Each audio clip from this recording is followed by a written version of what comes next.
na natin yung hook. Ayan. Ano naman yung kamay ko. Oh, di ba?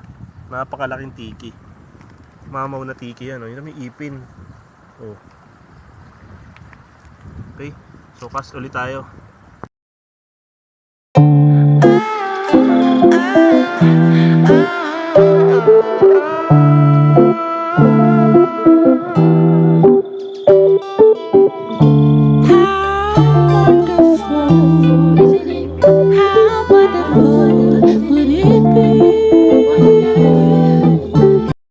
So yun guys, meron tayong first catch. Giant tiki. Grabe. Mamaw na tiki. Ngayon lang ako nakakita ng ganito kalaking tiki. Ngayon lang din ako naka-unlock ng ganito kalaking tiki. So, ganda nung spot na to. Mukhang marami sila dahil nakita ko may maraming lumalangoy sa ilalim.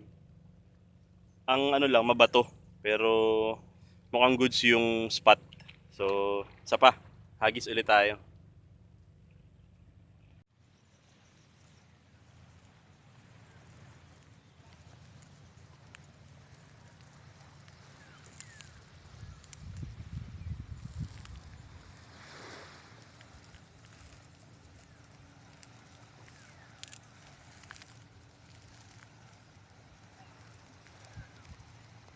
Liwanag, lilipat kami dahil mabato. Marami nang nadodonate si Sir Billy na ano, hook. So lilipat kami sa dati naming spot na tabing dagat. Walang mga bato masyado doon kaya bihira ang sabit. So baka at least ako, di na ako zero. Sir Billy na lang. Pero makakadali kami niyan. Hindi matatapos ang gabi na hindi kami makakahuli dito. So, dapat ko sa strong light tong ano ko para mag-glow in the dark. oo, kasi luminous yan eh, di ba? Pupunta kami dun sa kabila. Dun sa tabing dagat.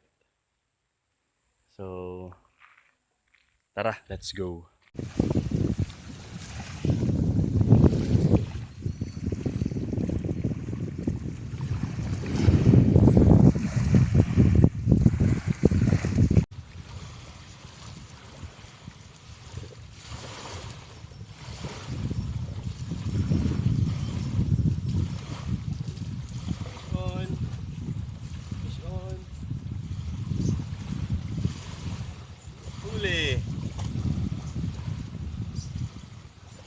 Huli guys, oh, maming.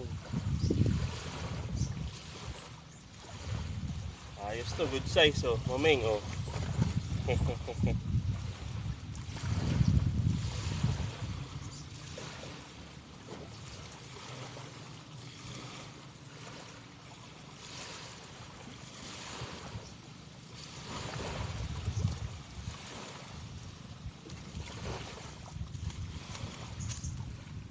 Good morning guys.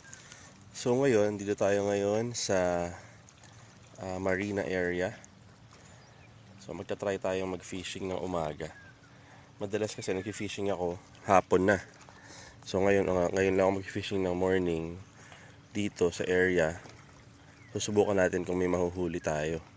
Sa gabi nakakahuli naman ako or sa hapon. Pero ngayong umaga, sabi nila mas marami daw isda dito. Susubukan natin. So artificial bait ang gamit ko. And may Noebi na reel. Saka Noebi din, King Hunter na rod. So subukan natin. Let's try.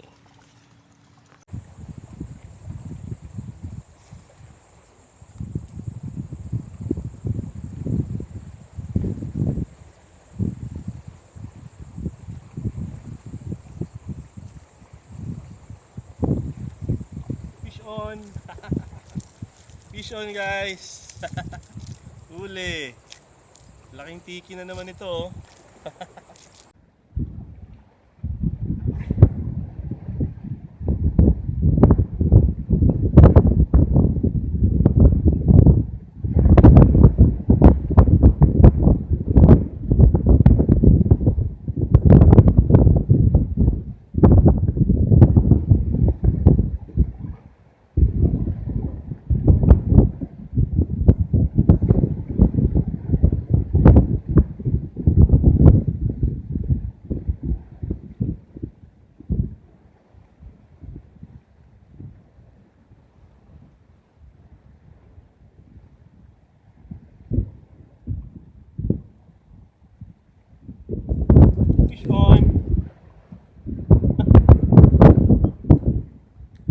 Unang huli!